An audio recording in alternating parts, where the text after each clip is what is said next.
कश्मीर में जहाँ आचार्य शंकराचार्य जी ने इतना अपना पीठ बनाया था, वो सब कश्मीर की क्या हालत है, वहां पे हिंदू केवल 2% बचे हुए हैं। आपका लद्दाख, लद्दाख में हिंदू केवल 1% बचे हुए हैं।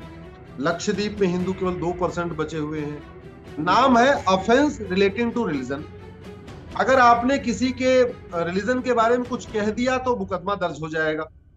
लेकिन किसी को आपने धोखे से झूठ बोल के, पैसे की लालच दे के, हॉस्पिटल में ट्रीटमेंट की लालच दे के, स्कूल में एडमिशन की लालच दे के कन्वर्ट कर दिया, तो वो ऑफेंस नहीं माना जाता। तो If we हमने want to conserve the glory of this planet, जो बचा तुचा है, इसको कंजर्व करते हुए इसको उसकी पुराने वैभव पर अगर लेके जाना है हमको, तो I think Sanatan philosophy is the only way, and Abrahamic philosophies are a danger to the planet.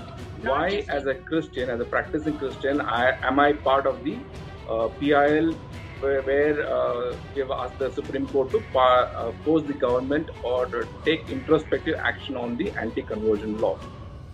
Now, Namaste all. Mr. Ji, Jalam Ji, Vidya Ji, everybody, Namaste. And we are waiting for Ashwini Ji to join, and he should be joining actually anytime soon. And I think actually we can proceed with the introduction from Vidya Ji, and we will take it from there. Vidya Ji. With whom shall I start? All three are equally important. Equally important, yes. Yeah. Okay, so I guess ladies first. I'll go with Esther Ji. Esther Ji. Here we have one of our most prominent speakers who really needs no formal introduction. A wonderful warrior for Dharma, Srimati Esther Dhanraj, also known as Kamakshi. Esther Ji, a staunch upholder of Sanatana Dharma, holds a master's degree in English literature from Osmania University, Hyderabad, India. She has also done a research-oriented master's degree in divinity apologetics from Luther Rice University, Georgia, US of A. Esther Ji, enabled by her studies and her former faith, gained a lot of expertise in the field of divinity doctrines and practices. Currently, she is actively engaged in several debates, discussions, talks on TV and social media channels. One of the most recent ones being a discussion on Chitti Media with Sri Jerome Antoji about the joint petition that they both put forward in the Supreme Court, forcing the government of India to take action against illegal conversions. Esther Ji wholeheartedly roots for dharmic causes right from the grassroots level in rural India. She passionately requests Indian followers of Christianity to examine their faith fearlessly. Esther Ji describes herself as a blind believer of the Christian faith who went on to become a determined researcher of both Sanatana Dharma as well as Christianity, and finally becoming an intellectual Kshatriya by figuring out the insidious nature of the proselytizing clergy of this Abrahamic ideology. Esther Ji emphasizes on the need for Indians to courageously raise rational questions about any faith that they follow so that they do not end up becoming blind believers and ultimately victims of a blind faith. Esther Ji assists families with counseling and rescuing wayward youngsters who have forgotten their dharma. Along with other staunch dharmic individuals, her active and dedicated contributions are bringing about the much needed awareness about Sanatana Dharma. People who have truly understood her intentions and work unhesitatingly call her a Dharma warrior. Esther Ji, it's always a pleasure to have you amongst us. Thank you so much once again. So, of our three important speakers, with pleasure, may I introduce to you the PIL man of India, Shri Ashwini Upadhyay, Advocate Supreme Court. Ashwini Ji, who has to his credit filed over 150 PILs, that is 125 in the Supreme Court and 25 in the Delhi High Court, is referred to as the PIL man of India, as he has chosen the judicial tool as a weapon to face the challenges and issues that are negatively impacting our country. While he spent his early childhood in Phalpur of Prayagraj in Uttar Pradesh, as a young man, he was motivated and inspired by a few dedicated Indian leaders like Deen Dayal Upadhyay, Shyama Prasad Mukherjee, and India's first law minister, Dr. B.R. Ambedkar. A graduate in electrical engineering, Ashwani ji for a while worked in LML Limited, Hero Motors Limited, and Maruti Udyog Limited. But clearly, these jobs weren't motivating for him as he sincerely wished to do more for India. So in 2002, Ashwani ji went on to acquire his law degree, a vital milestone in his life and career. Ashwani ji has worked with politicians like Arvind Kejriwal and Manish Sisodia and was even one of the founding members of the Aam Aadmi Party. Later on, he quit AAP and joined the Bharatiya Janata Party as its spokesperson for the Delhi unit. Ashwani ji, though initially was focusing only on his legal practice, went on to become politically active as he felt that it served as a means for serving his causes. The following are a few of the important PILs filed by him. PIL for One Nation, One Penal Code, PIL to Challenge Places of Worship Act 1991, PIL to control deceitful religious conversion, PIL to appoint Lokayukta in all states, PIL to implement health impact assessment and health star rating system for food items, PIL for population control, PIL for uniform minimum age of marriage for men and women, PIL to ban polygamy, nikah, halala, and to ban Sharia codes, etc. And one of the most important PILs, PIL for uniform civil code, and the remaining 140 plus PILs, about which we could hear from him directly. Ashwani ji, thank you so much for joining us. It's a pleasure having you amongst us. And finally, last but not the least, Jerome ji. With pride, once again, may I introduce Jerome ji, Jerome Anto. He is a politico-religious analyst as well as a dedicated activist working against the many conversion tactics. Jerome ji, who is from Bangalore, is a graduate from Jesuit-run premier institution, St. Joseph's College, Bangalore. As a full-time professional, he has worked for both large and medium corporates. Currently, he is engaged with an edtech startup as head of operations and strategy. He is absolutely unapologetic about being a staunch nationalist. Despite having been brought up in a Christian family, Jerome ji admits with conviction that his roots are in Sanatana Dharma, as his ancestors were originally Hindus who would have converted to Christianity due to challenging situations of the earlier times for reasons not known. He has always come forward in supporting the Hindu resurgence and has stoically quashed the false propaganda regarding ghost threats of Christians being persecuted in Bharat on several media platforms, like the one which I mentioned earlier. One of the most recent talks where he had was a discussion with Srimati Esther Dhanraj on Chitti Media, where it was based on their joint petition to the Supreme Court of India, forcing the government of India to take action against illegal or forced conversions. So he works actively against clandestine missionary activities that involve rampant and unchecked conversions of unsuspecting Hindus. Jerome ji totally believes in the ancient philosophies of Sanatana Dharma and is working all out to uphold Dharma and preserving the magnificent and ancient culture of Bharat. Thank you so much, Jerome ji, for joining us. It's a pleasure having you on our platform. Over to you. Thank you, Vidya ji, for a wonderful introduction for all of them. I think actually we will start with Ashwini ji. Ashwini ji, actually I will proceed. I mean, to Ashwini ji, when Esther ji and Jerome ji can also have a question, can have questions. But I will start with asking the reason for actually filing that PAL for anti-religious conversions or deceitful conversions, like you mentioned. What was the scenario where actually you thought there is a PAL is needed in this context? धन्यवाद रवि जी और धन्यवाद विद्या जी मुझे बुलाने के लिए यहाँ पे। Conversion आज की प्रॉब्लम नहीं है। कन्वर्जन मुझे लगता है कई 100 साल पुरानी प्रॉब्लम है। कन्वर्जन अगर नहीं होता और बहुत ज्यादा टॉर्चर नहीं होता और कन्वर्ट करने के लिए टॉर्चर नहीं किया जाता तो सिख पंथ नहीं बनता। सिख पंथ इसीलिए बना ही था कन्वर्जन रोकने के लिए थी। जो अगर कोई ये कहता है कि कन्वर्जन एक मिथ है या कन्वर्जन एक कहानी है तो मेरा ये मानना है फिर तो सिख पंथ बनता ही नहीं अगर कन्वर्जन नहीं होता। दूसरा ये कि कन्वर्जन तो पूरी दुनिया में चल रहा है। देखते ही देखते जो दुर्योधन का ननिहाल है जहां से रानी गांधारी आई थी वो गंधार अफगानिस्तान हो गया। तो स्वाभाविक सी बात है, वो तो अफगानिस्तान बन चुका है, इसलिए हम वहां तो कन्वर्जन करने के लिए कोई बचा ही नहीं है, इसलिए अब कन्वर्जन की जरूरत ही नहीं है, वहां पे एंटी कन्वर्जन लायक कोई जरूरत नहीं है, सब कन्वर्ट हो चुके हैं। देखते देखते राजा भरत, जो राम भगवान राम के छोटे भाई थे भरत, उनका ननिहाल पाकिस्तान में था।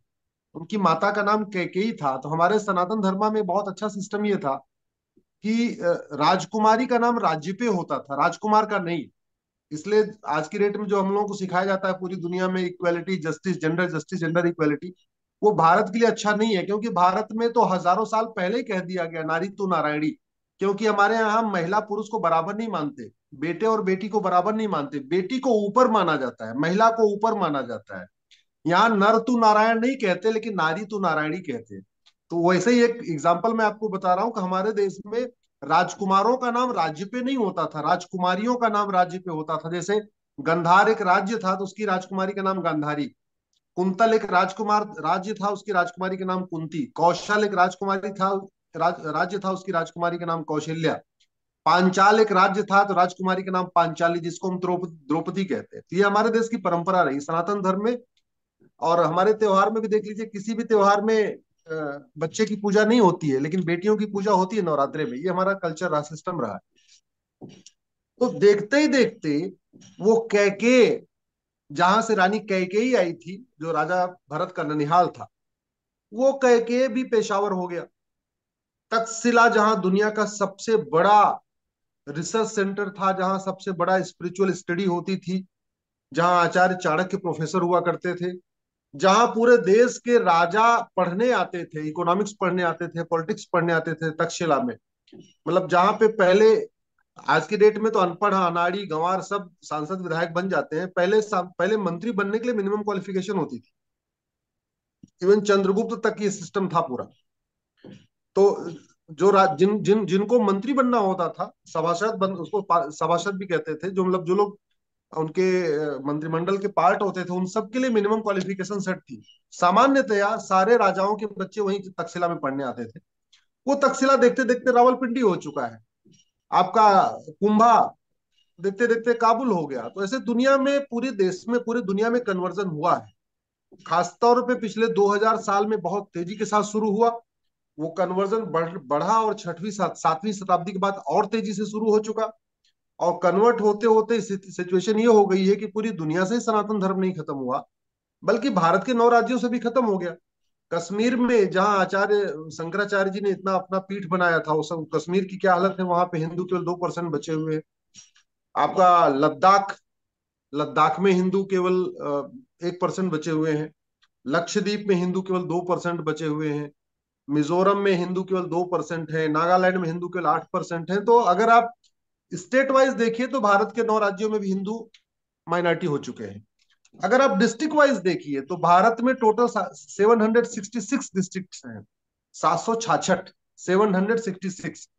उन 766 में से 200 डिस्ट्रिक्ट्स की डेमोग्राफी चेंज हो चुकी है। 200 डिस्ट्रिक्ट्स, यानी लगभग 1/3 districts with in country demography change हो चुकी है। और जब ये कन्वर्जन होता है तो कन्वर्जन से केवल फेथ चेंज नहीं होता, कन्वर्जन के बाद इंडियन ट्रेडिशन खत्म होता है, वहां पे इंडियन कल्चर खत्म होता है, इंडियन हैबिट्स खत्म होती हैं, इंडियन जो आपके रिचुअल्स हैं वो खत्म हो जाते हैं। जहां कन्वर्जन होता है, कन्वर्ट होने के बाद ना वहां भारत का खान पान बसता है, ना भारत की संस्कृति बसती है, ना भारत की वेशभूषा बसती है, ना भारत का रीति रिवाज बसता है, अपने आप में वो सारे, ना आइडेंटिटी बसती है। तो कहने का मतलब, जहां कन्वर्जन हो जाता है जिस क्षेत्र में, वहां पे Indian identity, Indian dignity, Indian culture, Indian tradition, Indian food habit, सब कुछ बदल जाती है, सब एकदम नया सिस्टम आ जाता है। तो मैंने सुप्रीम कोर्ट में पीआई लिए फाइल किया था। हमने कहा कि ये चूंकि कॉन्स्टिट्यूशन इंडियन कॉन्स्टिट्यूशन है, और Indian constitution Indian tradition, Indian culture, Indian rituals, Indian religion को प्रोटेक्ट और प्रमोट करने के लिए बना हुआ है। और अनफॉर्चुनेटली हमारे पास कोई सेंट्रल लेवल पे कानून नहीं है। कन्वर्जन पूरे देश में हो रहा है, कुछ राज्यों ने कानून बनाया है, जो कानून बनाया है वो भी बहुत स्ट्रिंजेंट नहीं है, वो रोक नहीं पा रहे हैं। और चूंकि ये जो कन्वर्जन है, इसमें कई तरीके का खेल है, फॉरेन फंडिंग बहुत सारी है, तो दूसरा, वीजा रूल हमारा बहुत घटिया है। आप जरा सोचिए, कोई भी इंडियन स्पिरिचुअल आदमी जाके अमेरिका में किसी को कन्वर्ट नहीं कर सकता, उसको वीजा नहीं मिलेगा। सिंगापुर, जापान में या कोरिया में कोई इंडियन जाके वहां लोग कन्वर्ट नहीं कर सकता, उसको वीजा ही नहीं मिलेगा। अगर बाय द वे शिकायत मिल गई कि आया इंडिया से और यहाँ पे कन्वर्ट कर रहा है, तो उसको जेल में डाल देंगे उठा के।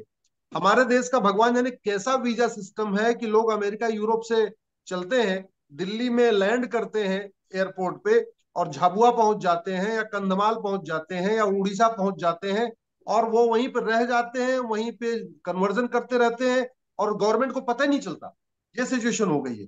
मतलब कोई अकाउंटेबिलिटी, कोई लाइबिलिटी है ही नहीं कि अगर आदमी अमेरिका या यूरोप से या खाड़ी देशों से या अरब से आया, तो वो कितने दिन के लिए आया और कहाँ आया और कहाँ जा रहा है, उसका कोई ट्रैकिंग सिस्टम नहीं है। तो एक तो ये वीजा सिस्टम था, दूसरा इसमें फॉरेन फंडिंग बहुत है, खाड़ी देशों से हवाला के जरिए बहुत आ रही है, गल्फ कंट्रीज, यूरोप कंट्रीज से और वेस्ट कंट्रीज से एफसीआरए के जरिए बहुत आ रही है। तीसरी जो सबसे बड़ी प्रॉब्लम ये थी कि पुलिस हेल्पलेस है, पुलिस कुछ कर नहीं सकती। क्यों नहीं कर सकती? जो हमारी पुलिस है ना, वो केवल इंडियन पिनल कोड को फॉलो करती है। मतलब थाने में जो हवलदार है, जो 10वीं पास है, या जो आपका जो एफआईआर लिखने वाला है 12वीं पास है, उसको पूरे भारत के कानून की नॉलेज नहीं होती है। उसको सिंपल केवल और केवल इंडियन पिनल कोड की नॉलेज होती है। इंडियन पिनल कोड में चैप्टर 15 है, उस चैप्टर 15 का नाम है ऑफेंस रिलेटिंग टू रिलीजन। नाम है ऑफेंस रिलेटिंग टू रिलीजन। अगर आपने किसी के रिलीजन के बारे में कुछ कह दिया तो मुकदमा दर्ज हो जाएगा। लेकिन किसी को आपने धोखे से, झूठ बोल के, पैसे की लालच दे के, हॉस्पिटल में ट्रीटमेंट की लालच दे के, स्कूल में एडमिशन की लालच दे के कन्वर्ट कर दिया, तो वो ऑफेंस नहीं माना जाता। तो हमने सुप्रीम कोर्ट से ये कहा कि इस जो चैप्टर 15 है, चूंकि ये 1860 में इंडियन पिनल कोड बना, उसके बाद ये कभी बदला नहीं गया, इसमें कोई सोचा नहीं गया। 1860 में कन्वर्जन हो रहा था, किस कंटेस्ट में है जो भी है, मैं उस पर नहीं जाना चाहता, लेकिन इसमें इन चैप्टर का नाम ऑफेंस रिलेटिंग टू रिलीजन है, लेकिन इसमें डिसिटफुल कन्वर्जन को, conversion by intimidation, conversion by threatening, conversion by allurement etcetera को इसमें कवर नहीं किया गया है। इसलिए आप सेंट्रल गवर्नमेंट को कहिए कि वो चैप्टर 15 को चेंज करे, उसमें बदलाव करे। उसमें 2 नए सेक्शन भी मैंने सजेस्ट किया, मैंने उसका ड्राफ्ट बिल भी बना के दिया हुआ है कि कम से कम 2 नए इंट्रोड्यूस करे। अब प्रॉब्लम क्या हो रही है, जैसे दिल्ली है, दिल्ली के एक तरफ उत्तर प्रदेश है, दूसरी तरफ हरियाणा है, दिल्ली से सटा हुआ गाजियाबाद है। गाजियाबाद में आप कन्वर्ट अगर किसी को करते हैं तो पुलिस एफआईआर दर्ज कर लेगी, क्योंकि यहाँ पे यूपी में कानून है एंटी कन्वर्जन लॉ। नोएडा में कन्वर्ट करेंगे तो भी एफआईआर दर्ज हो जाएगा। इसी तरीके से आप अगर साउथ दिल्ली में जाएं तो गुरुग्राम में, जिसको गुड़गांव कहते हैं, वहां अगर कन्वर्ट करते हैं तो भी एफआईआर दर्ज हो जाएगी, क्योंकि हरियाणा में भी एंटी कन्वर्जन लॉ। लेकिन आप रोड क्रॉस करके दिल्ली में इंटर कर गए और उसके बाद आपने कन्वर्ट किया तो एफआईआर दर्ज नहीं होगी। क्यों? क्योंकि आईपीसी में वो नहीं है, और दिल्ली गवर्नमेंट ने ऐसा कोई एंटी कन्वर्जन लॉ बनाया नहीं। तो इसलिए मैंने कहा कि चूंकि ये प्रॉब्लम लद्दाख से लक्षद्वीप तक प्रॉब्लम बनी हुई है, और कच्छ से कामरूप तक पूरे देश में प्रॉब्लम चल रही है। अब तो पंजाब में बहुत तेजी के साथ कन्वर्जन चल रहा है। मतलब इनफैक्ट मुझे लगता है कि सबसे जो बड़ा एपिसेंटर है इस समय कन्वर्जन का, पंजाब है।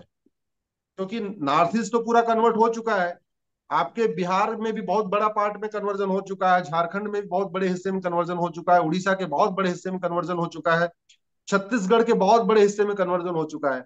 तो जो कन्वर्जन पहले नॉर्थ इंडिया में था, ईस्ट इंडिया में था, वो होते होते शिफ्ट होके सेंट्रल इंडिया और अब लगभग लगभग वेस्ट इंडिया की तरफ जा रहा है, यानी गुजरात की तरफ और आपके पंजाब की तरफ चला गया। तो ऐसे में एक एंटी कन्वर्जन लॉ बहुत जरूरी है। एंटी कन्वर्जन लॉ के साथ साथ एफसीआरए कानून को खत्म करने की जरूरत है। मनी लॉन्ड्रिंग कानून को बहुत स्ट्रिंजेंट बनाने की जरूरत है। वीजा सिस्टम को बहुत स्ट्रिक्ट बनाने की जरूरत है। ये हमने इसमें 5 अपनी मांग रखी थी और वो हमने पीआईएल फाइल किया। पीआईएल पिछले साल, अच्छा मैं पीआईएल क्या हुआ कि इसी बीच में एक लड़की तमिलनाडु में, लावण्या, बहुत फेमस मतलब इंसिडेंट रहा, बहुत उस पर डिस्कशन भी हुआ है। लावण्या ने सुसाइड किया। जब लावण्या ने सुसाइड किया तो मैंने पीआईएल फाइल किया सुप्रीम कोर्ट में कि इस पूरे मामले की सीबीआई से इन्वेस्टिगेशन होनी चाहिए।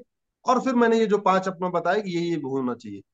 लकीली क्या हुआ, इसी बीच में मदुरई बेंच ने, तमिलनाडु हाई कोर्ट की मदुरई बेंच ने लावण्या सुसाइड के लिए सीबीआई इन्वेस्टिगेशन का ऑर्डर कर दिया। तो एक प्रेयर तो हमारी वहीं से फुलफिल हो गई तमिलनाडु के द्वारा, जो मदुरई बेंच से। बाकी और पीआईएल थी। और सितंबर के महीने में इस पे सुप्रीम कोर्ट ने केंद्र सरकार को नोटिस जारी किया। हमने सारे राज्यों को भी पार्टी बनाया था, लेकिन सुप्रीम कोर्ट का कहना था कि सारे राज्यों को पार्टी बनाएंगे बहुत लंबा टाइम हो जाएगा। हम सीधे सेंटर से ही, चूंकि आप सेंट्रल एक्ट की मांग कर रहे थे, तो हम केवल सेंटर को नोटिस इशू करेंगे। 3-4 बार बड़ी अच्छी सुनवाई भी हुई, डे टू डे हियरिंग भी चल रही थी, रिस्पांस भी मांगा गया। अटॉर्नी जनरल को सुप्रीम कोर्ट ने बोला कि नहीं, ये जो है बहुत इंपॉर्टेंट मैटर है, इसलिए इसमें अटॉर्नी जनरल का भी रहना जरूरी है। सॉलिसिटर जनरल सेंट्रल गवर्नमेंट की तरफ से अपियर करेंगे, attorney general as a attorney general appear करेंगे। मतलब सॉलिसिटर, इतना इंपॉर्टेंट इशू है, इसको सुप्रीम कोर्ट ने माना कि इसमें अटॉर्नी जनरल सॉलिसिटर जनरल दोनों अपियर करेंगे।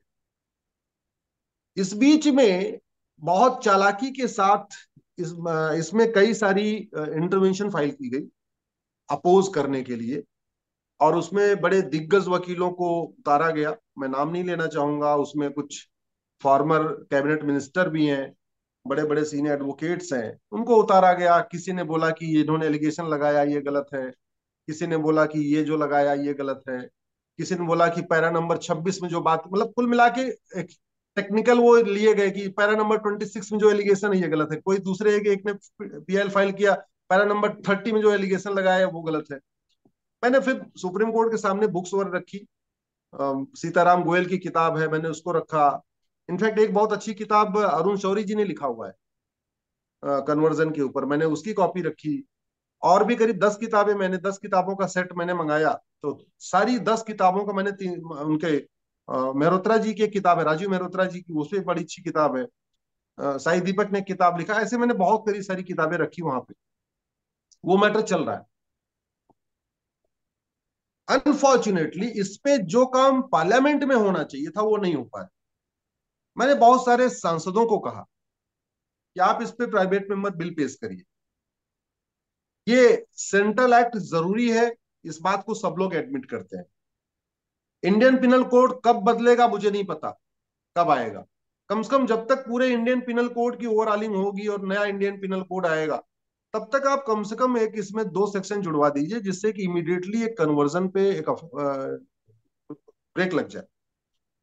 कन्वर्जन चूंकि पैसे के लिए होता है, बहुत बड़ा बिजनेस है।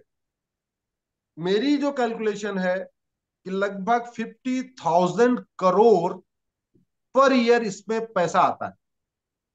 लगभग 50,000 करोड़ के आसपास इसमें हवाला के जरिए और एफसीआरए के जरिए आ रहा है। एफसीआरए का बहुत सारे एनजीओ का लाइसेंस सरकार ने रद्द किया है, लेकिन मेरा ये मानना है कि जब तक ये एफसीआरए का डिजाइन ही ठीक नहीं, इस एफसीआरए को कंप्लीटली रिपील करने की जरूरत है, इसको रिकॉल करने की जरूरत है। इसमें थोड़ा थोड़ा मॉडिफाई करके चेंज करके बात नहीं बनेगी। काफी एनजीओ के लाइसेंस रद्द हुए हैं, लेकिन फिर भी फंडिंग हो रही है, आज भी हो रही है, और अलग अलग तरीके से भी हो रही है। इसी तरीके से जो मनी लॉन्ड्रिंग का पार्ट है, मनी लॉन्ड्रिंग आज भी हो रही है, पहले भी हो रही थी। जब तक मनी लॉन्ड्रिंग नहीं रुकेगी, जब तक एफसीआरए की फंडिंग नहीं रुकेगी, तब तक कन्वर्जन नहीं रुकेगा। क्योंकि बहुत सारे लोगों के लिए धर्मांतरण अपने आप में धंधा है। उनको भाई 1,000 करोड़ मिला बाहर से, उसमें से उन्होंने 100 करोड़ रुपए खर्च कर दिए कन्वर्ट कराने के लिए।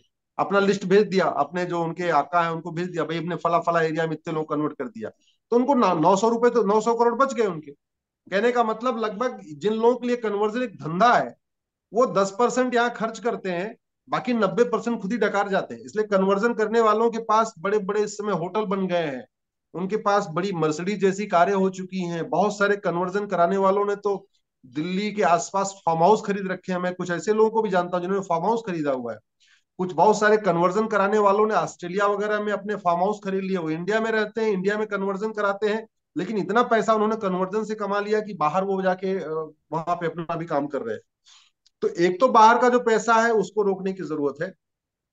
तीसरा जो एक अभी मैंने लेटेस्ट पीआईएल मेरी कल भी लगी हुई है, ये एक बीच में दिल्ली में किसान आंदोलन हुआ था, सबको पता होगा, बहुत लंबा किसान आंदोलन चला था, 6-8 महीने चला था, सब लोग सड़क पे बैठे हुए थे। उस बीच में मुझे ये पता चला कि बाहर से जो पैसा आ रहा है वो थ्रू बैंक आ रहा है, लेकिन उसमें आरटीजीएस एनईएफटी लिखा होता है। बड़ा इंपॉर्टेंट है, एनईएफटी और आरटीजीएस डोमेस्टिक टूल है। अगर बाहर से पैसा आता है तो उस पर लिखा होना चाहिए आईएमटी, इंटरनेशनल मनी ट्रांसफर। लेकिन एचएसबीसी जैसी बैंकें, एचडीएफसी जैसी बैंक, आईसीआईसीआई जैसी bank, western union, standard chartered, वो बैंक जिनके बाहर भी ब्रांच है और इंडिया में भी ब्रांच है, वो क्या कर रहे हैं कि बाहर के पैसे को इंडिया में एज ए एनईएफटी और आरटीजीएस दिखा देते हैं। तो हमारा जो सॉफ्टवेयर है आरबीआई का, वो पकड़ ही नहीं पा रहा है कि ये पैसा बाहर का आ रहा है कि अंदर अंदर घूम रहा है, क्योंकि वो तो सिंपल ये देखता है, अगर उसको बैंकिंग ट्रांजेक्शन में अगर उसको आरटीजीएस दिखाई पड़ा, एनईएफटी दिखाई पड़ा, तो आरबीआई का सॉफ्टवेयर ये मान लेता है ये डोमेस्टिक ट्रांजेक्शन चल रहा है, डोमेस्टिक पैसा है। हो क्या रहा है, पैसा आ रहा है कनाडा से, पैसा आ रहा है अरब से, पैसा आता है कुवैत से, पैसा आ रहा है आपके यूरोप से, लेकिन उस पे आईएमटी लिखने की बजाय ये एचएसबीसी, एचडीएफसी, आईसीआईसी और वेस्टर्न यूनियन टाइप की जो बैंकें हैं, उसको एनईएफटी आरटीजीएस दिखा देती हैं। तो पैसा बाहर से आता है यहाँ पे, और उसी पैसे से धर्मांतरण के लिए भी फंडिंग होती है, उस पैसे से माओवाद के लिए फंडिंग होती है, उस पैसे से नक्सलवादी के लिए फंडिंग होती है, उसी पैसे से मदरसों की फंडिंग होती है, बहुत सारी अलग अलग फंडिंग होती है। लेकिन उसको गवर्नमेंट भी नहीं पकड़ पा रही। इनफैक्ट उस पर कल ही सुनवाई है, उसमें मैंने मांग किया है कि यूनिफॉर्म बैंकिंग कोड होना चाहिए। तो कहने का मतलब, कन्वर्जन को रोकने के लिए आपको फॉरेन फंडिंग रोकनी पड़ेगी, फॉरेन फंडिंग रोकने के लिए आपको एफसीआरए रिपील करना पड़ेगा, कि यूनिफॉर्म बैंकिंग कोड लागू करना पड़ेगा, मनी लॉन्ड्रिंग कानून को बहुत कठोर कानून बनाना पड़ेगा। मुझे समझ में नहीं आ रहा हमने घटिया कानून क्यों रखा हुआ है। दुनिया के कई देशों में मनी लॉन्ड्रिंग पे फांसी का कानून है। दुनिया के कई देशों में मनी लॉन्ड्रिंग पे 100% प्रॉपर्टी को सीज किया जाता है और आजीवन कारावास और फांसी दिया जाता है। हमारे देश में मनी लॉन्ड्रिंग पे मैक्सिमम 7 ईयर, मात्र 7 साल की सजा है, उसमें भी 100% कॉन्फिकेशन नहीं। तो ये जो चूंकि कन्वर्जन पूरी तरीके से एक अपने आप में बिजनेस है और हमारे देश की सिक्योरिटी के लिए बहुत बड़ा खतरा है। सुप्रीम कोर्ट ने अपने, जो मेरी पीआईएल थी उसी सुनवाई में एक डेट में जस्टिस शाह ने बोला था, it's a serious threat to national security, is serious threat to Indian demography, इससे डेमोग्राफी चेंज हो रही है। तो बॉर्डर के एरिया में कन्वर्जन करके वहां की पूरी डेमोग्राफी बदली जा रही है। आप देख लिए यूपी का जितना बॉर्डर का एरिया है, चाहे नेपाल से मिला हुआ है या इधर की तरफ मिला हुआ है, पूरा कन्वर्ट हो चुका है। हमारे नॉर्थ ईस्ट का जो बॉर्डर का एरिया है पूरा कन्वर्ट हो चुका है। अभी तो गुजरात में जो बॉर्डर का है, जो अपना पाकिस्तान की तरफ जो बॉर्डर लगता है, कच्छ और भुज, वो वाला एरिया, वहां बहुत तेजी के साथ कन्वर्जन किया गया। तो कन्वर्जन के द्वारा वहां की डेमोग्राफी चेंज होती है। मेरा ये मानना है कि इसको रोकना बहुत जरूरी है। केवल सेंट्रल एक्ट बनाने से ही नहीं रुकेगा, फॉरेन फंडिंग रोकनी पड़ेगी, इंटरनल फंडिंग रोकनी पड़ेगी। इंटरनल फंडिंग के लिए भी बहुत तगड़े, एक नई फंडिंग तो मुझे अभी पता चली कि बहुत सारे लोग अरब देशों में धोबी का काम करते हैं, नाई का काम करते हैं, कपड़ा प्रेस करने का काम करते हैं, या ड्राइवर का काम करते हैं, प्लम्बर का काम करते हैं। अब उनको क्या हो रहा है, उनको डबल सैलरी दी जा रही है। जैसे अगर उनकी सैलरी मान लीजिए 2000 दिनार है, तो उसके बदले उनको 4000 दिनार दिया जाता है, और ये कह दिया जाता है कि 2000 दिनार आप रखो, ये आपकी सैलरी है, ये जो आपको हमने एक्स्ट्रा 2000 दिनार दिया, ये जाके आपको फला मदरसे में देना है या फला मस्जिद में जाके देना है। तो एक तरीके से बहुत सीरियस ये रैकेट है, और अभी तक मुझे भी समझ में नहीं आ रहा है इसको कैसे पकड़े। गवर्नमेंट, मुझे नहीं पता गवर्नमेंट को समझ में आया कि नहीं समझ में आया, लेकिन ये फैक्ट मैं आपके बीच में रखना चाहता हूं कि खाड़ी देशों से भारत भारत के लोग जो वहां काम कर रहे हैं, अरब में, दुबई में, कुवैत में, ऐसे में बहुत सारे लोगों को जो नाई, धोबी, मोची, ड्राइवर, मैकेनिक का काम करते हैं, उनको डबल सैलरी मिल रही है। उसमें आधी सैलरी उनकी होती है, आधी, और जो बाकी बची हुई आधी सैलरी उनको दिया जाता है, और ये कहा जाता है तुमको फला जगह जाके देना है। इसी तरीके से यहाँ पे क्या हुआ था, एक अंग्रेजों ने कानून बनाया था 1894 में, लैंड एक्विजिशन एक्ट। वो लैंड एक्विजिशन एक्ट बना के उन्होंने बहुत सारी जमीन को चर्च को दे दिया था, 100 ईयर की, 99 ईयर की लीज पे। तो लगभग 1895 से 1900 के बीच में वो जमीनें दी गई थी। 99 ईयर की लीज थी, उन सब की जमीनों की लीज पूरी हो चुकी है। ऐसे दिल्ली में बहुत सारे चर्च हैं, उनके पास जमीन है, पूरे देश में अलग अलग एरिया में वो जमीन उनको दी गई थी। उनका चूंकि 99 ईयर का लीज पूरा हो गया, अब उनको लगता है हो सकता है कल को गवर्नमेंट वापस ले ले या कुछ कर ले, तो वो जमीनें को वहां पे अब वो क्या कर रहे हैं, प्लॉटिंग कर रहे हैं। सामान्यतया पूरे देश भर में जो सिविल लाइन बनी हुई है, वो 1894 का जो लैंड एक्विजिशन एक्ट है उसी के द्वारा वहां पे लैंड एक्वायर की गई है। इसलिए पूरे भारत में आपको जहां जहां सिविल लाइन मिलेगी वहां पे आपको एक चर्च भी मिलेगा, चौड़ी सड़क भी मिलेगी, ऐसे आपको बड़ी अच्छी सी मतलब बहुत अच्छी सी लोकेलिटी मिलेगी। उस एरिया की जमीन बड़ी महंगी होती है, और वहां की जमीनें जो दी गई थी उनकी लीज पूरी हो चुकी है, लीज पूरी हो गई है, इसलिए अब वो क्या कर रहे हैं, वहां प्लॉटिंग कर रहे हैं। उससे हो क्या रहा है कि सिविल लाइन का मान लीजिए एक बिस्वा जमीन उन्होंने बेचा तो 1 करोड़ का बिक जाता है, और 20 किलोमीटर दूर 30 किलोमीटर दूर जाके आराम से उसमें 1 एकड़ जमीन मिल जाती है। तो सिविल लाइन का मान लीजिए 10 बिस्वा जमीन बेच दिया, तो 20-25 किलोमीटर दूर जाके 10 एकड़ जमीन मिल गई। तो 10 एकड़ जमीन मिल गई तो क्या किया, फिर थोड़ी और जमीन बेचा, उसी से उसमें अपने स्कूल बना लिए, अपने हॉस्पिटल बना लिए। तो एक बहुत बड़ा मतलब एक भारत के अंदर भी बहुत बड़ा पैसा जनरेट हो रहा है। वो जो लैंड एक्विजिशन जो एक्ट में जो जमीन एक्वायर की गई थी उसको बेच के मिल रही है, बाहर से भी पैसा आ रहा है। तो आपको कन्वर्जन को रोकने के लिए मल्टी डायमेंशनल स्टेप लेना पड़ेगा। मैंने यूनिफॉर्म बैंकिंग कोड के लिए पीआईएल फाइल किया है, कन्वर्जन पे सेंट्रल लॉ हो उसके लिए मैंने पीआईएल फाइल किया है, एफसीआरए को हमने चैलेंज किया हुआ है, वीजा रूल स्ट्रिंजेंट हो इसके लिए मैंने गवर्नमेंट को लिखा हुआ है।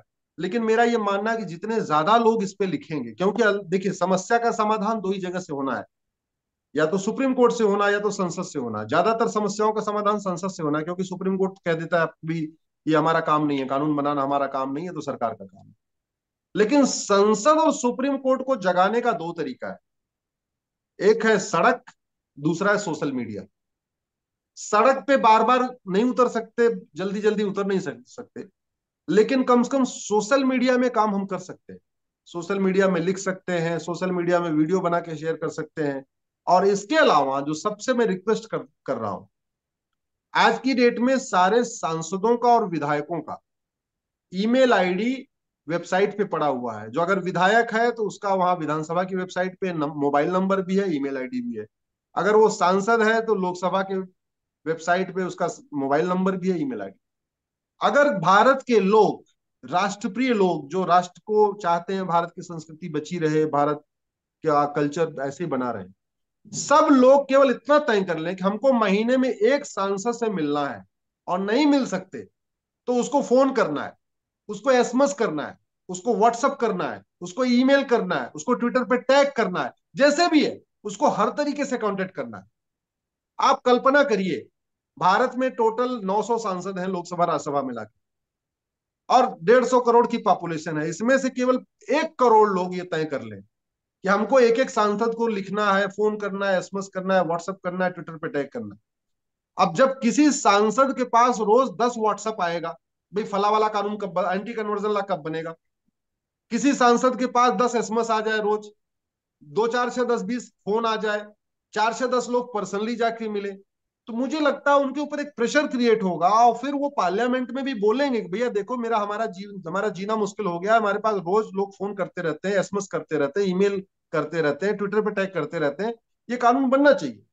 लेकिन हमारे में से ज्यादातर लोग क्या करते हैं, बर्थडे इनविटेशन के लिए सांसद से मिलते हैं, शादी का कार्ड देने के लिए सांसद से मिलते हैं, फोटो खिंचवाने के लिए सांसद से मिलते हैं, सेल्फी लेने के लिए सांसद से मिलते हैं, हर काम के लिए सांसद विधायक से मिलेंगे।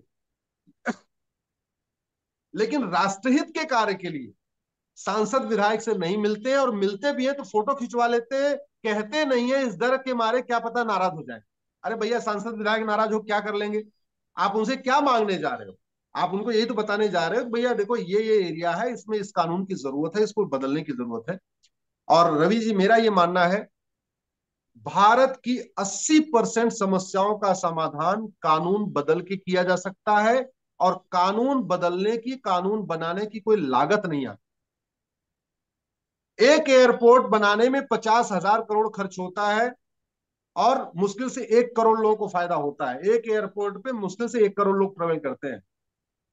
लेकिन कानून मुफ्त में बन सकता है, दुनिया का सबसे बढ़िया कानून मुफ्त में बन सकता है। आज की डेट में सब सारे दुनिया के सारे कानून गूगल पे पड़े हुए। हमारे पास 5,000 के आसपास लॉ कॉलेजेस है। अगर सरकार चाहे हर लॉ कॉलेज को ड्यूटी दे दे कि भाई हर लॉ कॉलेज को एक कानून को रिव्यू करना है, उसको वर्ल्ड वाइड जितने कानून चल रहे हैं उनके साथ एक कंपैरेटिव एनालिसिस करना है, एक बेस्ट ड्राफ्ट बना के देना है, तो भारत के सारे कानूनों को 1 साल के अंदर बदला जा सकता है। और चूंकि भारत में कानून का राज है, जब तक कानून नहीं बदलेगा तब तक कुछ नहीं बदलेगा। क्यों? क्योंकि ड्राइवर कितना ही अच्छा हो, जब तक गाड़ी अच्छी नहीं होगी यात्रा सुरक्षित नहीं होगी। ऐसे ही शासक कितना ही अच्छा हो, जब तक कानून अच्छा नहीं होगा तब तक न माओवाद खत्म होगा, न नक्सलवाद खत्म होगा, न धर्मांतरण खत्म होगा, न जिहाद खत्म होगा, न मजहबी उन्माद खत्म होगा, न कट्टरवाद खत्म होगा, न ड्रग स्मगलिंग कम होगी, न ह्यूमन ट्रैफिकिंग कम होगी, कुछ भी कम नहीं होगा। कानून बदलना जरूरी है। बस यही मुझे अपनी बात कहनी थी। आपने मुझे बुलाया, इतनी देर मुझे आप सबने सुना। मैं आप सबको धन्यवाद देता हूं, आभार व्यक्त करता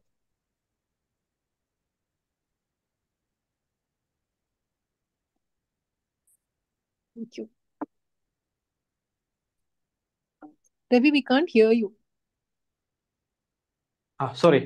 Thank you, Ashwini. That was a very thought-provoking, actually, that session that you had given.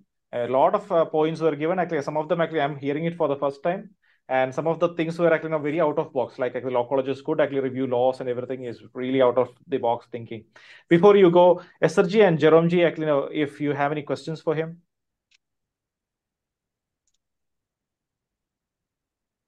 You can unmute and ask him. Ashwini ji नमस्ते। नमस्ते। Thank you so much. आपने बहुत सारे पॉइंट्स कवर किए हैं। This looks like a very herculean task.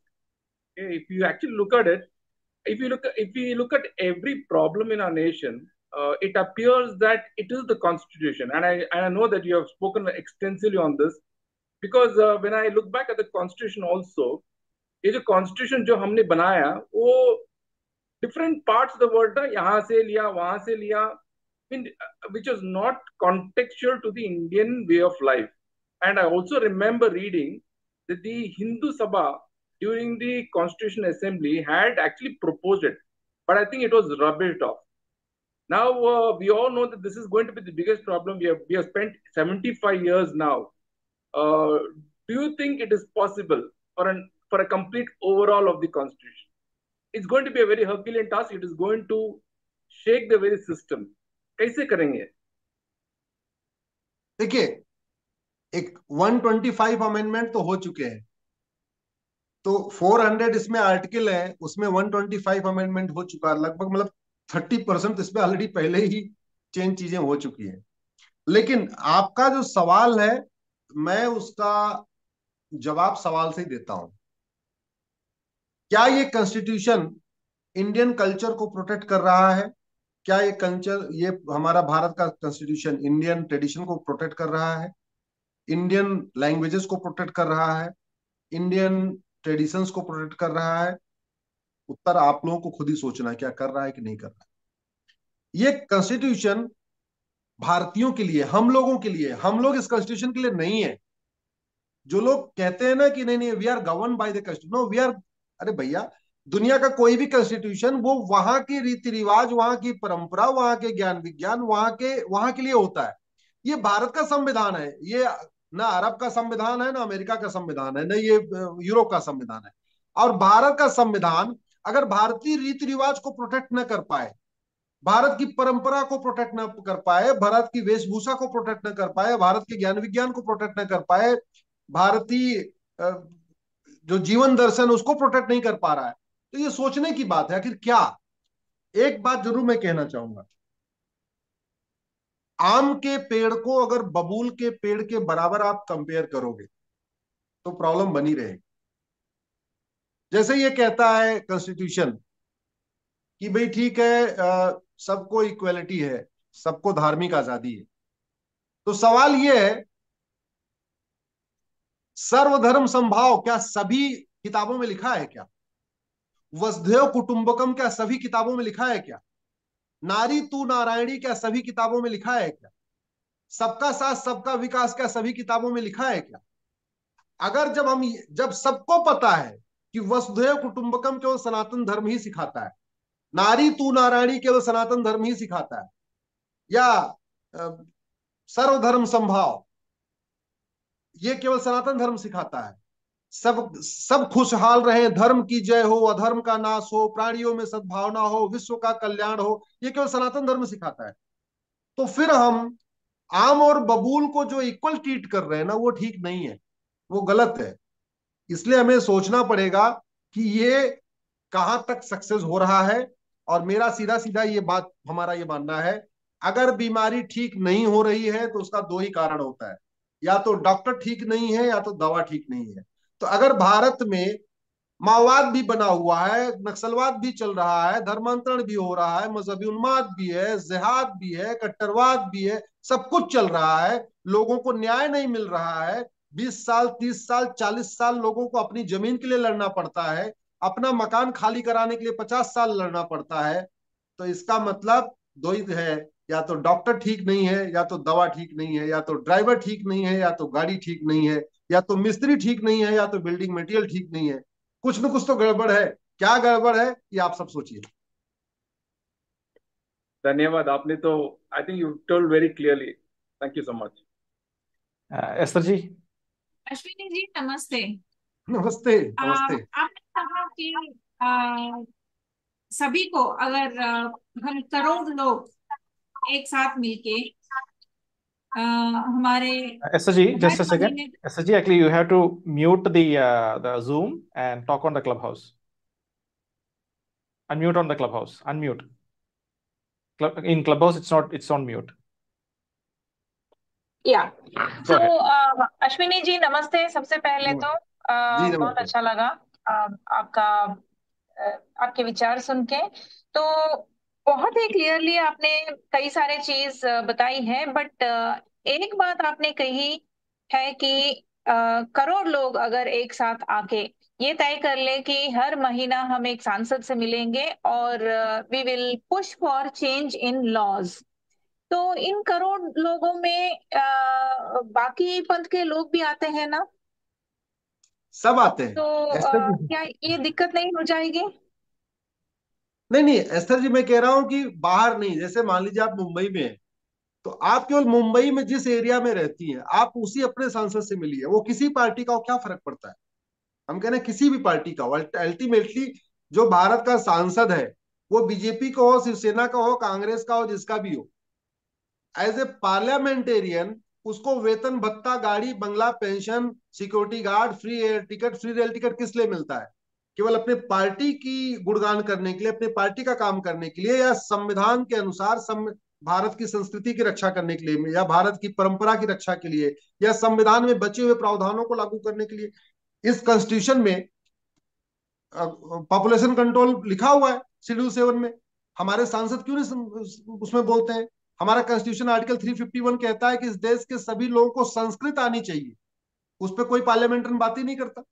ये constitution कहता है कॉमन सिविल कोड होना चाहिए, कोई इस पर बात ही नहीं करता। ये कॉन्स्टिट्यूशन कहता है भारत में जजों का अपॉइंटमेंट कोलिजियम से नहीं होना चाहिए, बल्कि आईएएस की तर्ज पे एक आईजीएस एग्जाम होना चाहिए, इंडियन जुडिशियल सर्विस एग्जाम होना चाहिए। कोई पार्लियामेंट्री, कोई एमपी उस पर बात नहीं करता। तो मुझे लगता है कि पहली बात तो यह कि बहुत सारे आधे एमपीज को नहीं पता कि कॉन्स्टिट्यूशन में लिखा क्या क्या है। वो शपथ लेते हैं, उसके बाद 5 साल अपना जो दूसरा काम है वो काम करते हैं, एक्चुअल में अपना काम नहीं करते। इसको मैं दूसरे शब्दों में कहूं, जैसे हमारा ड्राइवर अपना काम नहीं करता था, हम तो कहते हैं वो मक्कार है, हरामखोर है। अगर कोई घर में जो एमपी काम करने वाला अपना काम नहीं करता, हम उसको कहते हैं मक्कार है, हरामखोर है। लेकिन ये बात हम सांसद विधायकों के लिए यूज नहीं करते, उनके साथ हम फोटो खिंचवाते हैं बड़े फख्र के साथ, वो अपना काम करें चाहे ना करें। मेरा ये मानना है कि जैसे ड्राइवर का काम है अच्छी तरीके गाड़ी चलाना, वैसे सांसदों का, विधायकों का, मंत्रियों का, मुख्यमंत्रियों का काम है अच्छी तरीके देश को चलाना। और देश को कैसे चलाना? विदेशी तरीके से थोड़ी। भारत को चलाना है तो भारतीय रीति रिवाज के हिसाब से, भारतीय परंपरा के हिसाब से, भारत पहले कैसे चलता था उसके हिसाब से चलाना पड़ेगा। तो हमको अरब से नकल करने की जरूरत नहीं है। अरब से हम क्यों नकल करें? अरे जब लोगों को कपड़ा पहनना नहीं आता था, जब लोगों को ढंग से जो है अपने घर में रहना, जब जंगली जीवन जीते थे, तब हमारे पास हड़प्पा मोहनजोदड़ो जैसा शहर था। 5,500 साल पहले हमारे पास हड़प्पा मोहनजोदड़ो था, जिसमें बाकायदा एक जैसे मकान, drawing room, bedroom, toilet, latrine, bathroom, एक प्लांट में हमारे पास शहर था। हम उनसे क्यों सीखे? हमें तो अपना सीखना है। हमारी 40% जीडीपी थी चंद्रगुप्त के टाइम में, वो क्यों थी? हम तो वहां से सीख लें। हमारे मठ मंदिरों का क्या कल्चर था, हमारे मठ मंदिरों का कितना अच्छा कॉन्सेप्ट था। जहां जहां हमारा एक मठ मंदिर होता था, वहां एक आयुर्वेद शाला होती थी, एक वेदशाला होती थी, एक व्यायामशाला होती थी, एक गौशाला होती थी, एक आपका इस तरीके के 10 वहां पे चीजें होती। तो हमारा सबसे बड़ा बिजनेस सेंटर, सबसे बड़ा कम्युनिकेशन सेंटर, सबसे बड़ा रिलीजियस सेंटर तो हमारा मठ मंदिर था। वो अनफॉर्चुनेटली मठ मंदिर हमारे पास नहीं बचा हुआ है।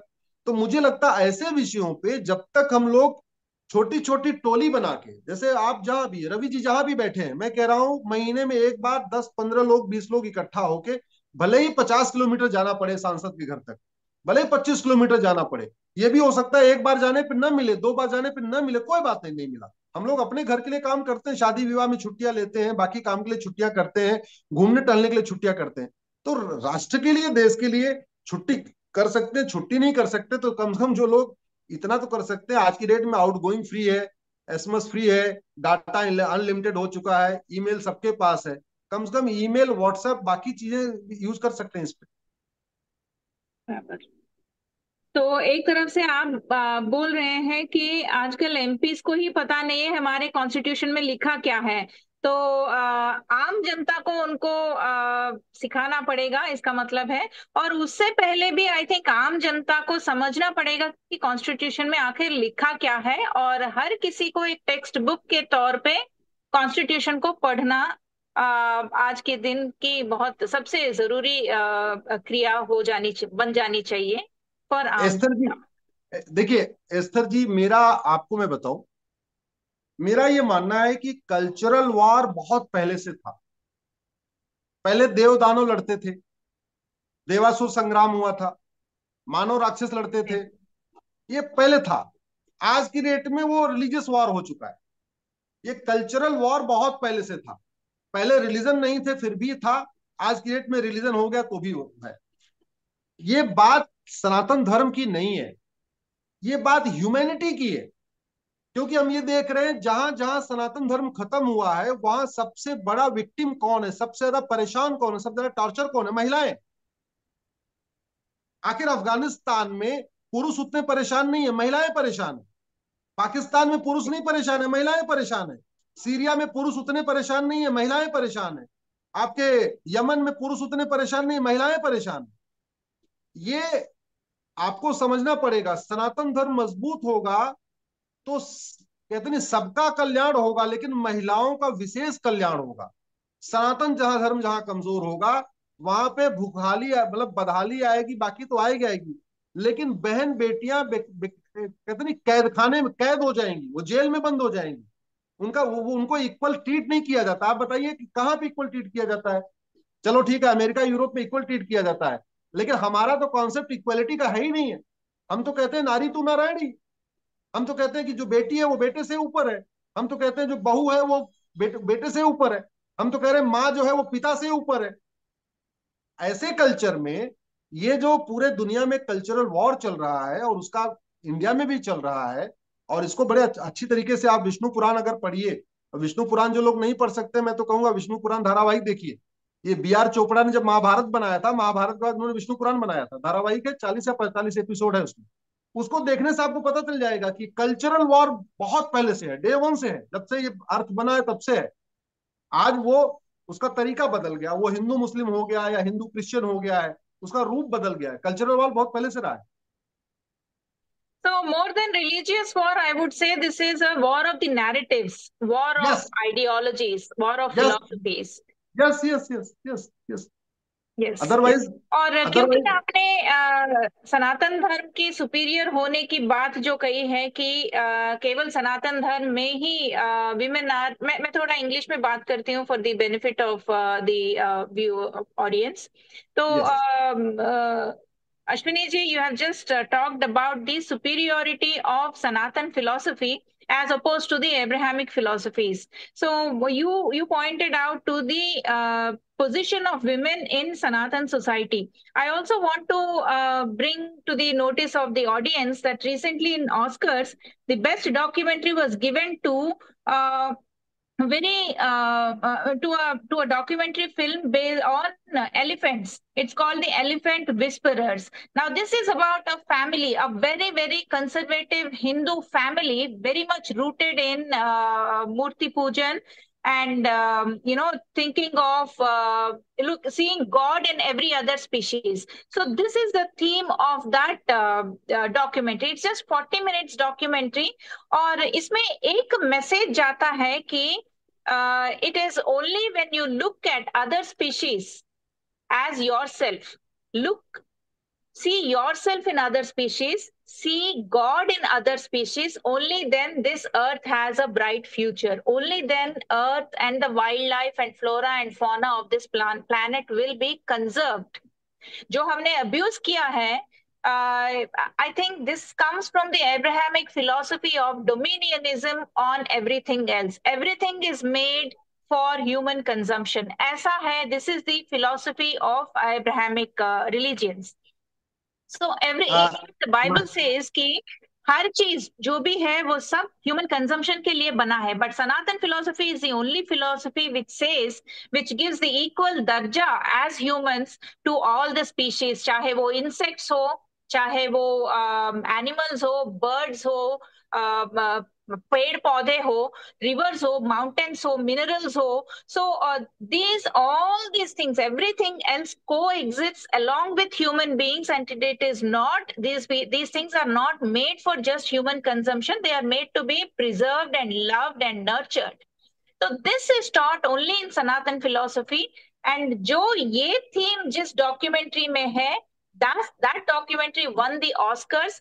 इसका मतलब मेरे एनालिसिस में I would think that this is a message to the world that आज के दिन जिस परिस्थिति में हमारी ये प्लैनेट है, हम जिस तरह से इसको अब्यूज कर रखे हैं, the only way forward and to conserve earth and bring back its glory of mother earth, Sanatan philosophy is the answer and the way forward. I think I just wanted to put it out there slightly away from the topic, I know.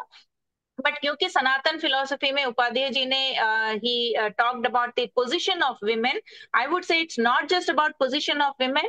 If we want to conserve the glory of this planet, जो बचा तुचा है, इसको conserve करते हुए इसको उसकी पुराने वैभव पर अगर लेके जाना है हमको, तो I think Sanatan philosophy is the only way, and Abrahamic philosophies are a danger to the planet.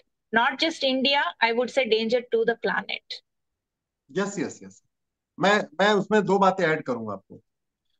देखिए, अगर लोग सनातन फूड हैबिट को फॉलो कर लें, सनातन लाइफ स्टाइल फॉलो कर लें, तो दुनिया में जो कार्बन फुटप्रिंट है ना, उसका लेवल बहुत डाउन आ जाएगा.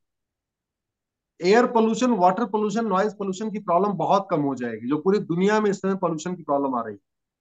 जो पहाड़ों के पिघलने की प्रॉब्लम आ रही है, मुझे लगता है वो भी काफी कुछ कम हो जाएगी. लेकिन दुनिया तो बाद में, सबसे पहले हमें भारत में करना पड़ेगा. अभी मैं चेन्नई में था, 4 मार्च को मेरा प्रोग्राम चेन्नई में था. अब आप देखिए नॉर्थ और साउथ में डिफरेंस क्या है. हमारे जो संस्कार हैं उसमें ये कहा गया कि सारे संस्कार सनलाइट में होना चाहिए, लेकिन नॉर्थ इंडिया में आज भी रात में शादी होती है, और साउथ इंडिया में दिन में शादी होती है. क्यों? क्योंकि साउथ के लोग वास्तव में जो हमारा सनातन धर्म उसको फॉलो कर रहे हैं, और वो इसलिए फॉलो कर रहे हैं क्योंकि वहां मुगल नहीं गए. शिवाजी महाराज ने मुगलों को नागपुर वाले बॉर्डर पे रोक दिया था, महाराष्ट्र के बॉर्डर पे. इसलिए आंध्रा, तेलंगाना, आपका तमिलनाडु, कर्नाटक और ये आपका केरल, ये वाला एरिया बच गया मुगलों से. तो वहां दिन में शादी होती है. सनातन धर्म यही कहता था, लेकिन चूंकि यहाँ दिन में शादी होती थी, वो लड़कियों को उठा लेते थे. इसके चक्कर में नॉर्थ इंडिया में रात में शादी होती. तो रात्रि विवाह 500 साल पहले शुरू हुआ, हमेशा से नहीं शुरू हुआ. बाल विवाह 500 साल पहले शुरू हुआ, क्योंकि हमारी जो जवान बेटियां होती थी उसको मुगल उठा लेते थे. उधर मुगल नहीं गए, इसलिए बाल विवाह उधर कम है कंपेरेटिवली. थोड़ा बहुत उधर भी है साउथ में, लेकिन कम है. बाल विवाह आपके यूपी, बिहार, बंगाल, हरियाणा, राजस्थान इधर ज्यादा है. क्यों? क्योंकि बड़ी लड़कियों को उठा लेते थे. इसी तरीके से घूंघट प्रथा, आप देखिए साउथ में सर नहीं ढकते, वो कोई भी हो. मेरी मिसेस गई थी, हम लोग चेन्नई के पास एक मंदिर में पूजा करने गए. अब मिसेस की हैबिट है, फट से उन्होंने अपना पल्लू रख लिया, सर के ऊपर रख लिया. पंडित जी ने बोला नहीं, कोई जरूरत नहीं है, ये अच्छा नहीं है, आप केवल बाल को बांध के रखिए, गजरा लगा के रखिए, लेकिन बाल को ढकने की जरूरत नहीं, उस पर आपको अपना पल्लू लेने की जरूरत नहीं है. तो हमारे सनातन सिस्टम में जो डिफॉर्मेशन आया है, जो कल्चरल चेंज आया है, जो नॉर्थ और साउथ के बीच में इतना हमको डिफरेंस गैप दिखाई पड़ता है, वो गैप बहुत पहले से नहीं है, वो गैप 400 साल पुराना है। हमारे यहाँ रात विवाह होता है मुगलों के डर से, वहां दिन में होता है, क्योंकि हमारे यहाँ बाल विवाह होता है, मुगलों के डर से शुरू हो गया, आज भी कंटिन्यू है। हमारे यहाँ घूंघट प्रथा शुरू हो गई मुगलों के डर से, आज भी कंटिन्यू है। दुर्भाग्यवश मैंने एक पीआईएल अभी फाइल किया था रीनेमिंग कमीशन के ऊपर, और आउट ऑफ टॉपिक हो गया, लेकिन मैं सोच रहा हूँ बता देता हूँ, अगर रवि जी आप कहें तो मैं 5 मिनट के अंदर जरा बताऊं। Definitely, definitely. Please हाँ, go ahead. Yes, so I file A PIL for renaming commission. उसमें मैंने सुप्रीम कोर्ट को कहा कि हमारे जो धार्मिक स्थान है उनके नाम बदल गए हैं, और नाम ऐसे बदल गए हैं, उसका जो दुष्परिणाम क्या हो रहा है कि जो जो प्लेसेस बाइबल में मेंशन है वो प्लेसेस तो एग्जिस्ट करते हैं आज भी, जो प्लेसेस कुरान में मेंशन है वो प्लेसेस उसी नाम से आज भी एग्जिस्ट करते हैं, लेकिन जो प्लेसेस वेद में, पुराण में, वाल्मीकि रामायण में, तुलसीदास जी के रामचरितमानस में, महाभारत में मेंशन है, वो आज एग्जिस्ट नहीं करते। इसके कारण हमारे बच्चों को महाभारत रामायण को कहा जाता है ये तो मिथ है। हमारे बच्चों को स्कूलों में सिखाया जा रहा है कि महाभारत एक कहानी है, रामायण एक कहानी है। एक्चुअल में रामायण और महाभारत सब कुछ एग्जिस्ट करता है। हमारे 51 शक्तिपीठ है, जो देवी जी के शक्तिपीठ है 51 है, उसमें एक जहां पे देवी जी का मुकुट गिरा था उसको कीर्तेश्वरी कहते हैं, लेकिन वहां एक मुर्शिद खान नाम का लुटेरा गया, उसने कीर्तेश्वरी को लूटा तोड़ा, उसके बाद उसको मुर्शिदाबाद बना दिया। हमारा एक शक्तिपीठ यूपी में विंध्याचल है, वहां पे एक मिर्जा नाम का लुटेरा गया, उसने मंदिर को तोड़ा, सोना लूटा, और उसको विंध्याचल को मिर्जापुर बना दिया। भगवान परशुराम के पिताजी का नाम था जमदग्नि, तो जमदग्नि जी का जहां आश्रम था उसको कहते थे जमदग्निपुरम। अच्छा, एक इंटरेस्टिंग फैक्ट और आपको बताऊं, साउथ इंडिया में जो प्लेसेस के नाम होते हैं लास्ट में म होता है, रामनाथपुरम, मछलीपट्टनम, श्रीवंडम, ऐसे करके होता है, लेकिन नॉर्थ इंडिया में पुर होता है, पुरम नहीं होता, लास्ट का म खत्म हो जाता है। ये ध्यान रखिए, आपको साउथ इंडिया में कोई सराय नहीं मिलेगा, कोई बाद नहीं मिलेगा, हैदराबाद मिलेगा, स्वाभाविक सी बात है, वो तो बाद में चेंज हो गया, अदरवाइज सराय वराय, मुगल सराय टाइप का नाम नहीं मिलेगा, लेकिन नॉर्थ इंडिया में है। तो जमदग्निपुरम में जो परशुराम जी की पिताजी का जो स्थान था, जहां वो अपना पूजा पाठ करते थे, जहां उनका आश्रम था, वहां जौना खान नाम का लुटेरा गया, उसने जमदग्निपुरम को जौनपुर बना दिया। ऐसे ही विदेह एक स्थान था जहां सीता जी रहती थी, उस विदेह को एक मुजफ्फर खान नाम का लुटेरा गया, उसने उसको मुजफ्फरपुर बना दिया, जो बिहार में है। विराट, अगर आपने महाभारत देखा होगा तो आपको पता होगा कि अज्ञातवास हुआ था, वनवास के बाद 1 साल पांडवों का अज्ञातवास था, उसमें उनको एकदम चुपचाप छिप के रहना था, उसमें वो विराट में रहते थे, जहां पे उसका वध भी हुआ था, क्या नाम है, किसका वध किया था उन्होंने, भीम ने वध भी किया था। उस विराट को होशियार खान ने होशियारपुर बना दिया। गजप्रस्थ, जो गाजियाबाद कहते हैं, इसका नाम गजप्रस्थ था, एक गाजी आया, उसने इसको गजप्रस्थ गाजियाबाद बना दिया, गजप्रस्थ को गाजियाबाद बना दिया। पांडवों ने 5 गांव मांगे थे, सबको पता है ना, 5 गांव में दे दो, हम लड़ाई नहीं करेंगे। उस 5 गांव में क्या क्या नाम था, एक था इंद्रप्रस्थ, अब इंद्रप्रस्थ आपको इस समय नहीं मिलेगा, वो तो दिल्ली बन चुका। एक गांव था तिलप्रस्थ, तिलप्रस्थ भी आपको भारत में ढूंढिए नहीं मिलेगा, क्योंकि फरीदाबाद बन गया। एक गांव था सोनप्रस्थ, वो भी नहीं मिलेगा, वो सोनीपत बन गया। एक गांव था पानप्रस्थ, वो भी नहीं मिलेगा, वो पानीपत हो गया। एक गांव था व्याघप्रस्थ, वो भी नहीं मिलेगा, वो बागपत हो गया। तो हमारे जो स्थान हमारे महाभारत में मेंशन है, वेद पुराणों में मेंशन, उनका नाम बदल दिया इन लुटेरों ने, जानबूझ के बदल दिया, जिससे कि आने वाले टाइम में इनकी खुद की जनरेशन ये कहना शुरू कर दे कि ये सब कहानी है, ये सब झूठ बातें हैं, कोई फालतू है। ऐसे ही अजात शत्रु नगर था, एक बेगू नाम का लुटेरा गया, उसने उसको बेगूसराय बना दिया। नालंदा को एक शरीफुद्दीन का नाम लुटेरा गया, उसने उसको बिहार शरीफ बना दिया। हाजी शमसुद्दीन ने हरिपुर को हाजीपुर बना दिया। जमाल खान ने सिंह निजानी को जमालपुर बना दिया। एक अहमद शाह था, उसने कर्नावती को अहमदाबाद बना दिया, जो गुजरात की राजधानी है। एक भृगु ऋषि का शहर था, उसको बुरहान ने बुरहानपुर बना दिया गया। ऐसे ऐसे भारत में ऐसे हजारों नाम ऐसे हैं जिनका नाम बदल दिया गया। तो हमें क्या है कि हमें केवल अपने मठ मंदिर वापस नहीं चाहिए, मठ मंदिर के साथ साथ हमें वो अपने नेम भी वापस चाहिए। अगर नेम नहीं वापस मिलेंगे तो हमारी जनरेशन, हमारे बच्चे बोलेंगे भाई राम का, भगवान राम का बर्थ प्लेस अयोध्या तो हमें पता है, लेकिन लौकुश कहाँ गए उसके बाद, उनके वो जहां राज किया उसका स्थान का नाम किसी को नहीं पता। लक्ष्मण जी ने कहा जहां राज किया वो हमें स्थान नहीं पता, लेकिन वो स्थान तो है, नाम बदल गया। भरत ने कहा राज किया वो हमें किसी को नहीं पता। कृष्ण की जन्मभूमि तो पता है, कृष्ण की ससुराल के बारे में पता ही नहीं है, वो तो मणिपुर में है, उस स्थान का नाम बदल गया। तो जब तक हमारे जो भगवान है, जो वास्तव में इस धरती पे आए, जिन्होंने मानव रूप में जन्म लिया, जब तक उनकी जन्मभूमि, उनकी कर्म भूमि, उनकी तपोभूमि, कहाँ उन्होंने अंतिम अपने प्राण त्यागे, उनका नहीं पता होगा, तब तक लोग हमारे ही ग्रंथों को, यूरोप के लोग, अमेरिका के लोग इसको कहेंगे अरे ये तो मिथ है, तो कहानी है, बस लिख दिया गया, सच्चाई नहीं है। सब कुछ सच्चाई है, हमें पता नहीं है, बस प्रॉब्लम ये है। Very correct, Ashwini ji. I mean, like that's a something that we should embrace and all. We should have our history. We should be proud of it too. If we don't know the names of the places and all, we can't be proud of it because we don't know it.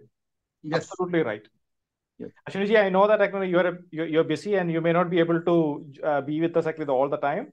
But actually, you have given us almost an hour actually, which is we are very proud of you. Have to be here, and we wish you all the success with your endeavors because that our lives are dependent on it too. Thank you. Thank you. Jerome ji and Esther ji, actually, we will take your take on this PIL, and then we will open it for question answer session. I think actually Jerome ji can go first, I guess. Yeah. Thank you so much. I hope I'm audible. Okay. So it's going to be a very contrasting statement and my presence itself, because as a Christian, I have been part of the PIL. So that's a question that everybody needs to ask me also. Why, as a Christian, as a practicing Christian, am I part of the PIL where we have asked the Supreme Court to force the government or take introspective action on the anti-conversion law? Now, as a citizen of this nation, of this great nation, I think we all need to be proud that this nation has given us shelter. Not just shelter, it has accommodated all of us. Now, we as Christians have lived in this nation for the last 2,000 years. Now, in terms, because our nation has had tremendous intercultural exchanges for time immemorial because of the vast natural resources. So the question about St. Thomas coming to India, that's a question which we can park. But what is very clear is this: Christians have been living in this nation for the last 2,000 years or more, for that matter, because there is a lot of intercultural, interracial exchanges that happened. Now, up till 1498 AD, that is almost 1,500 years, Christians in India lived peacefully. Nobody even knew that there were Christians in India. So much so that when the Portuguese, the British, the French came, they were surprised to see that there were Christians in India. Now, the actual problem started was when the Portuguese came to India with the papal bull, because that's when the church really got established. And then the Pope wanted everybody to come under his control. So if you look at the rebellion in India itself against foreign rule, I would say that it was the Christian community which actually rebelled against the foreign rule. Because if you look at Kerala, where the majority of the Christians were the Christians whom we call them as Syrian Christians. The Syrian Christians were an indigenous people in India who had converted for whatever reason it is. And let me also make it clear that these Syrian Christians are not from Syria. Likewise, I'm a Roman Catholic and I'm not from Rome. Okay, so when you say Syrian Christians, it means that they follow a certain way of worship. Okay, so certain dogmas they follow. And they lived peacefully. And if you look at the whole Christian plethora in India, the Syrian Christian is more inculturized, culturized, and they don't normally involve in conversion. So I cannot become a Syrian Christian, or you cannot become a Syrian Christian, because it's been there and they lived peacefully. Nobody knows that such a sect lived in our nation. So if you look at the idea of Inquisition, that is the Inquisition which happened in Goa, even in Kerala, the Inquisition was more severe on the Christians, on the existing Christians, than the Hindus, I would say, because the whole papal Inquisition said very clearly, whoever converts, the first target is whoever converts to Christianity needs to follow the dogma of the Roman Catholic Church, which the Syrian Christians were not following. They were following the same tradition as what was there of the soil. Everything was Indianized, everything was Hinduized, except the cross. So nobody would know that these are Christians unless they see there is a cross, So that is how we lived. We assimilated. See, today the biggest challenge is cultural assimilation, which the church and the neo-churches against. They do not want to culturally assimilate. See, when it comes, what the church wants us to do is, as Estherji told very clearly, to intrude into our culture, our eating habits, our dressing habits, our habits which are ingrained in our own indigenous practices. They want to break it. That's where the problem is, because they have all these people, they have an allegiance to an outer sovereign power. For example, the Roman Catholic Church rolls up its reporting structure to the Pope, because everybody should know that the bishop, any bishop in India or any part of the world, is personally appointed by the papal office. And it's a very powerful position because he has a jurisdiction, he has the control over the position. So the Pope has a direct responsibility towards these bishops. That is why when you see, when the Citizenship Amendment Act, which was enacted in our nation, it was the bishops who raised their voice. It is so contradictory, because if you look at the magnanimity of this government, which introduced the Citizenship Amendment Act, it included all those persecuted religious people, including Christians, though Christianity not being an indigenous religion, because they found that Christians were being persecuted in Pakistan, Bangladesh, and Afghanistan. This government said, let's accommodate them into the Citizenship Amendment Act. But who stood up against it? It is a church, which means that they're anti-Christian, right? Today, if do Christians live in Pakistan, Bangladesh, and all these three nations? They don't. And who are living in fear. They can't practice. So the very fact that there is a control mechanism from the Catholic Church on one side, and on the other side, the neo-church, which is the Methodist, the different denominations, they're all controlled by different sovereign nations, which actually means they are interfering in the sovereignty of a nation. So conversion does not mean that it's a religious conversion. It is going to break a culture. They want to break a culture. This is what Francis Xavier did when he came. The first thing he said was break the culture. That is what the Inquisition says. You should not have any practices of the indigenous. And they broke our eating habits. For example, the Hindus, the Sanatanis, eat certain things, don't eat certain things, eat on certain days, don't eat on certain days. All that is rubbish. So it is a complete cultural invasion. I would say that, I would call it cultural terrorism. And this is exactly what they did across the globe. Whether any part of the civilization, any civilization, where first there are two things what happened. Whichever part of the globe they went, the army went and the missionaries joined, or the missionaries went and the armies joined. And they took over all these nations. What did we do? What did they do? They destroyed these indigenous culture. They spoke about, and now they're speaking about equality. Wherein these are the same people who tortured and involved in genocide of all these indigenous people. So there is a huge whole contrary in the way they operate. And that is knocking at the doors of India. Currently, there's a huge threat in terms of the conversion. Let me give you a short example.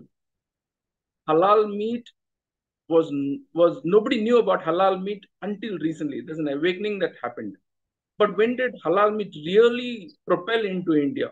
In a matter of 30 years. 1994 is when they actually became, what do you call that? They became enterprising.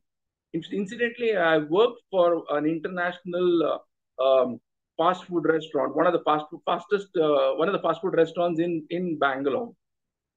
Within a span of 2 years, we were all told to display the halal sticker. And for a population of how many?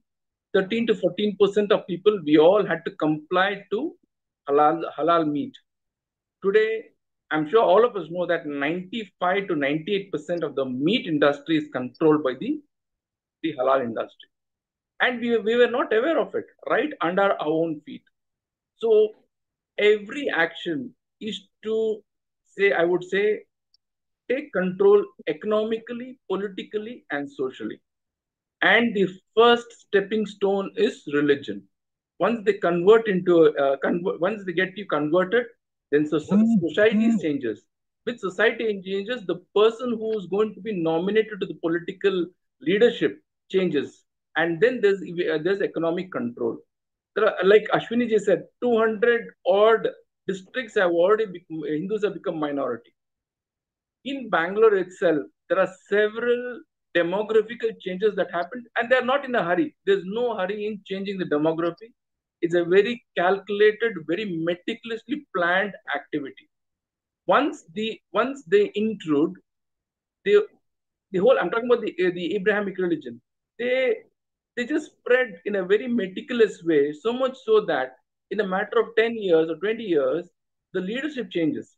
Today, in several constituencies in Bangalore or any part of the country, these leaderships, once they come for a term of 5 years, then the whole demography changes. There is no looking back. So there is a great threat. First, to enact the anti-conversion law. The one which is there currently is a toothless tiger, I would say, because it is, I would say, it's more of a namesake because convictions have not happened. So anti-conversion law needs to be retrospected, and I think a lot of like-minded people who know the whole missionary activity need to be part of this research activity to form a committee or a commission and then frame laws accordingly. Otherwise, there would be namesake laws, but it will not yield results. It is going to be detriment for the nation because there could be a lot of activities that is happening. For example, people are working at the tribals, working on Ghar Wapsi. But that is, I would say, when you are traveling at 10, 20 kilometers, the missionaries and the Abrahamics are traveling at 120 kilometers. You will not be able to match. So there is a need for legislation. Very, very important. There's a need for legislation. It has to come from the legislative or from the judiciary, but that's going to be imperative. Otherwise, at the current state of affairs, by 2047, what I predict is that Hindus will be minority in this nation. They won't have any place to stay. Just for the record's sake, I've been speaking about it in many of these media programs. 50 plus Islamic nations, almost 20 Christian nations, 7 Buddhist nations. Even the Jewish people have one nation. Hindus don't have a single nation. And like the Jewish people, when the Jewish people were thrown out of Israel, they were not spared in any part of the globe. Likewise, if Hindus think that they can run away from this nation and take shelter somewhere else, you know what happened in Leicester. You know what's happening in Australia. You will be hunted down. So it's time that you claim a nation of your own. We can live peacefully. And Hinduism needs to be given state recognition, which means that it has to be protected. Just imagine a small nation like Sri Lanka. The constitution says very clearly, there is a right to religion in Sri Lanka. But what does it say? It is the duty of the state to protect the Buddhism, because Buddhism is the state religion of Sri Lanka. The state is mandated to protect. Likewise, that needs to happen in our nation. That doesn't mean that in Sri Lanka there is no Christians, there is no Muslims. They are there. They're all living peacefully there. Or whenever there is an aberration, the government intervenes. Likewise, that needs to happen here. The anti-conversion law will not happen, will not help. The state needs to protect, keeping in mind that this is the only nation for the Hindu. Thank you so much.